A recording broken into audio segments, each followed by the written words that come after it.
નમસ્કાર દર્શક મિત્રો, @ગુજરાતમાં આપણું સ્વાગત છે। નવું વર્ષ, નવી સવાર અને સાથે જ બદલાતું આકાશ।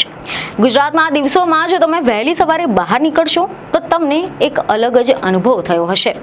ક્યાંક તીવ્ર ઠંડીની ચાદર ઓઢાયેલી છે તો ક્યાંક હળવી ઠંડીની સાથે વાતાવરણમાં ભેજ અનુભવાય છે। કેટલાક વિસ્તારોમાં તો આ ઠંડીની સાથે સાથે છૂટો છવાયો વરસાદ પણ જોવા મળી રહ્યો છે, જે શિયાળાની સામાન્ય ધારણાથી થોડો અલગ લાગે છે। આમ તો નવું વર્ષ આવે એટલે નવી આશાઓ, નવા સપનાઓની સાથે આવે છે, પરંતુ આ વખતે નવા વર્ષમાં આકાશે ગુજરાતવાસીઓને યાદ અપાવી દીધું છે કે કુદરતના રંગો ક્યારેક પણ એક સરખા નથી રહેતા। 2026ની શરૂઆતની સાથે રાજ્યના અનેક વિસ્તારોમાં વાદળોએ પોતાનો પડછાયો પાથરી દીધો છે। ગઈકાલે એટલે કે 1 જાન્યુઆરીએ જ્યારે લોકો નવા વર્ષની ઉજવણીમાં વ્યસ્ત બન્યા હતા, ત્યારે ગુજરાતના આકાશમાં વેસ્ટર્ન ડિસ્ટર્બન્સની અસર સ્પષ્ટ રીતે જોવા મળી હતી। ક્યાંક હળવો વરસાદ, ક્યાંક ઠંડક, તો ક્યાંક અચાનક બદલાયેલું વાતાવરણ, જાણે કે આ નવા વર્ષે હવામાનની અનોખી ભેટ આપી રહી હોય એવા સમાચાર સામે આવ્યા છે કે ગુજરાતનું હવામાન હાલ 2 અલગ સ્વરૂપમાં દેખાઈ રહ્યું છે। ઉત્તર અને મધ્ય ગુજરાતના કેટલાક ભાગોમાં ઠંડી વધુ અનુભવાઈ રહી છે, જ્યારે દક્ષિણ ગુજરાત અને સૌરાષ્ટ્રના કેટલાક વિસ્તારોમાં ઠંડી હળવી છે, પરંતુ આકાશમાં વાદળો અને ભેજ હોવાના કારણે વાતાવરણ થોડુંક અજીબ બની ગયું છે। લોકોમાં હવે સવાલ ઉભો થઈ રહ્યો છે કે આખરે આ બદલાવનું કારણ શું છે? તો તમને સૌપ્રથમ તો જણાવી દઈએ કે એવા અહેવાલ સામે આવ્યા છે કે ગઈકાલે ઉત્તર ભારતથી લઈને દક્ષિણ ભારત સુધી અનેક વિસ્તારોમાં છૂટો છવાયો વરસાદ નોંધાયો। ખાસ કરીને દક્ષિણ ગુજરાતમાં નવસારીના મરોલી પંથકમાં ભર શિયાળે પડેલો કમોસમી વરસાદ લોકો માટે આશ્ચર્યજનક બની રહ્યો। ઠંડીના માહોલમાં પડેલા વરસાદે જનજીવનને થોડુંક અસ્તવ્યસ્ત કરી નાખ્યું છે। નવસારીથી સુરત જતા મુસાફરોને રસ્તામાં ભીંજાવવું પડ્યું હતું, તો ક્યાંક ટ્રાફિક ધીમો થઈ ગયો હતો અને લોકોના ચહેરા પર એક જ પ્રશ્ન હતો કે આ વર્ષે શિયાળો છે કે મોસમ બદલાઈ રહી છે? જોકે એવા પણ અહેવાલો સામે આવ્યા છે કે હવામાન વિભાગના તાજા બુલેટિન મુજબ છેલ્લા 24 કલાકમાં રાજ્યમાં સૌથી ઓછું લઘુત્તમ તાપમાન 12.12 ડિગ્રી સેલ્સિયસ નોંધાયું છે, જ્યારે સૌથી મહત્વનું અને મહત્તમ તાપમાન 30.4 ડિગ્રી સેલ્સિયસ નોંધવામાં આવ્યું છે। આની સાથે જ સૌરાષ્ટ્ર અને કચ્છમાં ગઈકાલે લઘુત્તમ તાપમાનમાં આંશિક વધારો જોવા મળ્યો હતો। આના કારણે ઠંડીમાં થોડોક ઘટાડો અનુભવાયો હતો, પરંતુ હવામાન વિભાગે સ્પષ્ટ સંકેત આપ્યો છે કે આ રાહત લાંબા સમય સુધી ટકવાની નથી। હવામાન વિભાગે પણ રાજ્યના હવામાનને લઈને મહત્વની આગાહી કરી છે, જેમાં તમને જણાવ્યું છે કે આગામી અમુક દિવસો સુધી ગુજરાતમાં હવામાનમાં મોટા ફેરફારની શક્યતા નથી, પરંતુ આકાશ વાદળછાયું રહે તેવી સંભાવના છે। જેમાં આજે એટલે કે 2 જાન્યુઆરી 2026ના રોજ દક્ષિણ ગુજરાતના સુરત, તાપી, નવસારી, ડાંગ અને વલસાડ સહિત દમણ, દાદરા નગર હવેલીમાં છૂટાછવાયા વિસ્તારોમાં હળવા વરસાદ થવાની સંભાવના વ્યક્ત કરવામાં આવી છે।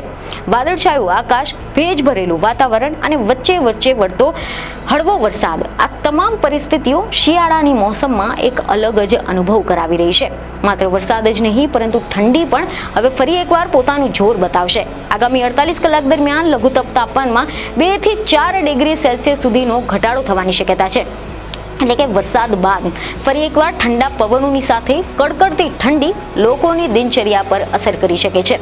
હવે આગામી દિવસોની જો આપણે વાત કરીએ તો એવા રિપોર્ટ છે કે હવામાન વિભાગે જણાવ્યું છે કે આગામી 3 દિવસ દરમિયાન ધીમે ધીમે તાપમાનમાં 2 થી 3 ડિગ્રી સેલ્સિયસનો વધારો થશે। ત્યારબાદ 8મી જાન્યુઆરી સુધી રાજ્યભરમાં કોઈ મોટા ફેરફારની શક્યતા નથી અને હવામાન સામાન્ય રીતે શુષ્ક રહેવાનું પણ અનુમાન છે। એટલે કે આ વરસાદી અને ઠંડીના ચક્ર બાદ થોડુંક સ્થિર હવામાન જોવા મળી શકે છે। અમદાવાદની જો આપણે વાત કરીએ તેવા અહેવાલ છે કે શહેર અને આસપાસના વિસ્તારોમાં આગામી 24 કલાક દરમિયાન આંશિક વાદળછાયું આકાશ રહેવાની સંભાવના છે। લઘુત્તમ તાપમાન લગભગ 16 ડિગ્રી સેલ્સિયસની આસપાસ રહેવાની શક્યતા છે। વહેલી સવારે અમદાવાદ વાસીઓને કડકડતી ઠંડીનો અહેસાસ કર્યો છે, જ્યારે મોડી રાત્રે પણ ગુલાબી ઠંડીનો અનુભવ થઈ રહ્યો છે। પરંતુ આ બદલાતા હવામાનથી સૌથી વધુ અસર ખેડૂતો પર પડી રહી છે। નવા વર્ષના આરંભમાં પડેલા કમોસમી વરસાદે ખેડૂતોની ચિંતા વધારી દીધી છે। ખેતરોમાં ઉભેલા તેમજ કાપણી લાયક તૈયાર થયેલા પાક પર વરસાદ પડવાથી નુકસાન થવાની ભીતિ સેવાઈ રહી છે। હવામાન વિભાગે ખેડૂતોને સલાહ આપી છે કે તેઓ પોતાના તૈયાર પાકને શક્ય હોય ત્યાં સુધી સુરક્ષિત સ્થળે ખસેડે અથવા તો ઢાંકી દે, જેથી કરીને નુકસાન ઓછું થાય। એક તરફ શહેરોમાં લોકો ઠંડી અને વરસાદનો અનુભવ કરી રહ્યા છે, ત્યાં જ બીજી તરફ ગામડાઓમાં જગતના તાત માટે આ સમય ચિંતા અને સાવચેતીનો બની ગયો છે. વર્ષના બીજા દિવસે પણ બદલાયેલું આ હવામાન એ વાતનો સંકેત આપે છે કે આવનાર દિવસોમાં પણ કુદરતના રંગો બદલાતા રહેશે. હવામાન વિભાગે સ્પષ્ટતા કરતા જણાવ્યું છે કે રાજ્યમાં ભારે વરસાદની કોઈ શક્યતા નથી, એટલે કે ખેડૂતો અને સામાન્ય જનતા માટે ચિંતા કરવાની કોઈ ખાસ જરૂર નથી. જો કે કેટલાક વિસ્તારોમાં હળવો અથવા તો છૂટોછવાયો વરસાદ થઈ શકે છે, જે સ્થાનિક સ્તરે હવામાનમાં ઠંડક વધારી શકે છે. શિયાળાના આ સમયગાળામાં આવું હવામાન સામાન્ય રીતે પાક માટે લાભદાયક માનવામાં આવે છે, ખાસ કરીને ઘઉં, જીરું અને અન્ય રવિ પાકો માટે.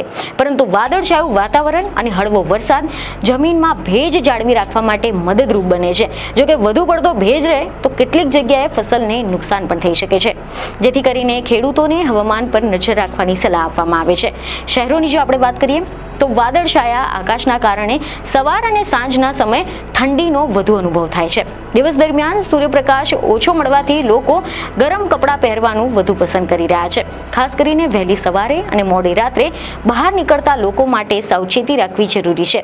આ હવામાન બદલાવ પાછળ વૈશ્વિક હવામાન પ્રણાલીઓ, હવામાન, પવનની દિશા તેમજ વાતાવરણમાં ભેજ જેવા પરિબળો જવાબદાર હોય છે. શિયાળાની શરૂઆતમાં આવા ફેરફારો સામાન્ય છે, પરંતુ સમય જતાં હવામાન ફરી એકવાર સ્થિર થવાની પણ શક્યતા રહે છે. આગામી દિવસોમાં જો વાદળો ફંટાઈ જાય તો ઠંડીમાં થોડો વધારો જોવા મળી શકે છે. એટલે કે ગુજરાતમાં શિયાળો હજી પણ પોતાનો સંપૂર્ણ પ્રભાવ બતાવવાનો બાકી રાખ્યું છે. હાલ માટે રાજ્યના લોકોને હળવી ઠંડી, વાદળછાયું આકાશ અને ક્યાંક છૂટાછવાયા વરસાદની સાથે નવું વર્ષ આવકારવું પડશે. આ બદલાતું હવામાન આપણને એક વાત યાદ અપાવે છે કે કુદરત હંમેશા પોતાની રીતે જ ચાલે છે અને ગુજરાતમાં હાલ જે હવામાન અનુભવાઈ રહ્યું છે તે શિયાળાના અનોખા ચહેરાની એક ઝલક છે. તો તૈયાર રહેજો, છત્રી, સ્વેટર અને સાવચેતી આ ત્રણેયને સાથે રાખજો, કારણ કે ગુજરાતમાં આ દિવસોમાં હવામાન કોઈ એક મૂડમાં નથી. તો આશા છે કે તમને આ માહિતી મહત્વની લાગી હશે, જેથી અમારા વિડીયોને લાઈક અને શેર જરૂરથી કરજો. બીજને ખબર સાથે ફરી મળીશું. ધન્યવાદ.